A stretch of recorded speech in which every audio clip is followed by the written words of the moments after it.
اسرائیل اور حماس کے Al-Qassam brigade کے جنگجوؤں کے درمیان غزہ میں شدید لڑائی جاری ہے۔ القسام کے تابڑتوڑ حملوں میں ایک ہی دن میں 24 اسرائیلی فوجی مارے گئے۔ یہ 7 اکتوبر 2023 کے بعد سے ایک دن میں اسرائیلی فوج کا سب سے بڑا جانی نقصان ہے۔ خبر رساں ایجنسی کے مطابق فوجی ترجمان دانیال ہاگری نے ایک ٹیلی ویژن بیان میں کہا کہ زیادہ تر فوجی اس وقت ہلاک ہوئے جب راکٹ لانچر سے چلنے والے بم RPG نے ایک ٹینک اور عمارت کو اڑانے کی کوشش کی۔ فوجی ترجمان نے مزید کہا کہ فوجی اس وقت تک مارے گئے جب تک راکٹ سے چلنے والا گرنیڈ ایک ٹینک سے ٹکرایا جو اسرائیلی فورسز کی حفاظت کر رہا تھا۔ اسی وقت دو منزلہ عمارتوں میں 2 دھماکے ہوئے جہاں فورسز نے عمارتوں کو تباہ کرنے کے لیے دھماکہ خیز مواد نصب کیا تھا۔ دھماکے سے وہ عمارتیں اسرائیلی فوجیوں پر گر گئیں۔ فوجی ترجمان نے پریس بریفنگ میں بتایا کہ ابھی اس واقعے کی تفصیلات اور دھماکے کی وجوہات کا جائزہ اور تحقیقات کی جا رہی ہیں۔ 7 اکتوبر 2023 کو حماس کے اسرائیل پر اچانک حملے کے بعد سے غزہ پر اسرائیلی جارحیت جاری ہے۔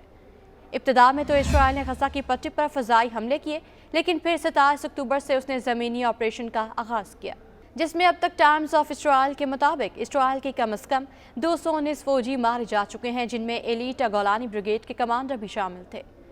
13 دسمبر کو غزہ کی پٹی میں جاری لڑائی کے دوران گولانی بریگیڈ کو گھات لگا کر شمالی غزہ میں نشانہ بنایا گیا تھا، جس میں بریگیڈ کے کمانڈر لیفٹیننٹ کرنل ٹاما گنبرگ سمیت 10 فوجی ہلاک ہوئے تھے۔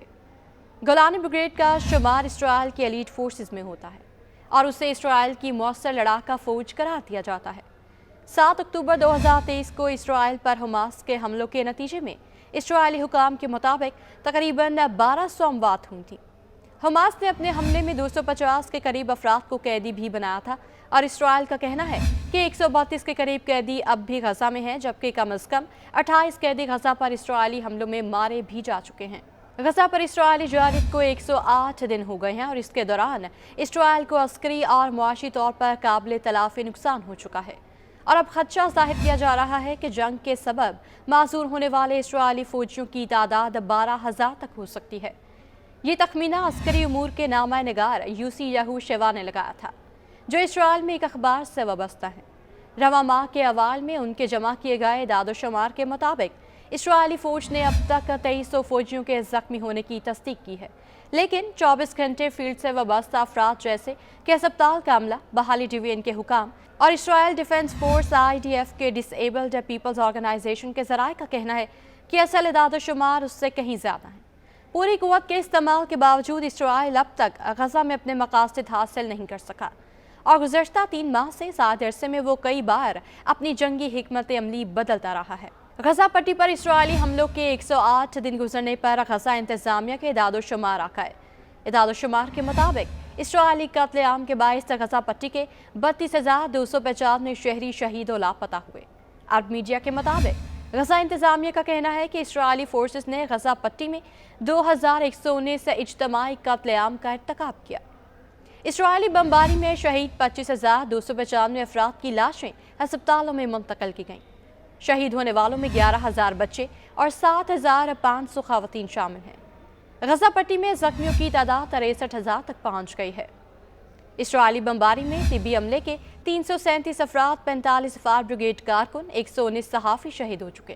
غزہ میں لاپتہ افراد کی تعداد 7,000 ہو گئی، ان میں 70% بچے اور خواتین ہیں۔ اسرائیلی فورسز نے 99 طبی کارکنان، 10 صحافیوں کو جبری حراست میں رکھا ہے۔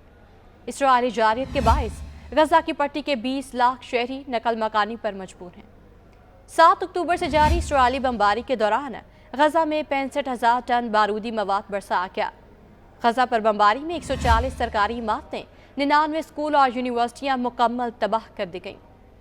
غزہ میں 161 مساجد شہید اور 253 جزوی تباہ ہوئیں، جبکہ 3 گرجا گھر بھی مکمل تباہ ہو گئے۔ غزہ میں 30 ہسپتال، 53 طبی مراکز ناقابل استعمال ہو گئے، جبکہ 122 ایمبولینس مکمل تباہ ہو گئی ہیں۔ اسرائیلی فورسز نے غزہ پٹی کے 150 طبی مراکز کو نشانہ بنا کر جزوی نقصان پہنچایا۔ اسرائیلی حملوں میں 200 سے زائد تاریخی اور ثقافتی مقامات تباہ ہو گئے۔